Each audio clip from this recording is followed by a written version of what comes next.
حج میں 3 فرض ہیں، اگر ایک بھی چھوٹ جائے تو حج نہیں ہوگا۔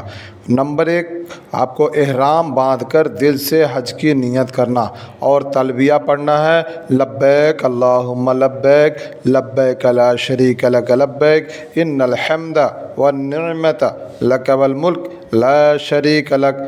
دوسرے نمبر پہ وقوف عرفات، یعنی 9 ذی الحجہ کو زوال کے بعد سے لے کر 10 ذی الحجہ کی صبح صادق تک میدان عرفات میں کسی وقت ٹھہرنا۔ آپ کسی بھی وقت ٹھہر سکتے ہیں، خواہ تھوڑی دیر کے لیے ہی ٹھہرا جائے۔ اور تیسرے نمبر یہ ہے طواف زیارت، اس کا وقت 10 ذی الحجہ کی صبح صادق کے بعد سے 12 ذی الحجہ کے غروب آفتاب تک ہے۔ یہ طواف سر کے بال مڈوانے یا کٹوانے کے بعد ہوتا ہے۔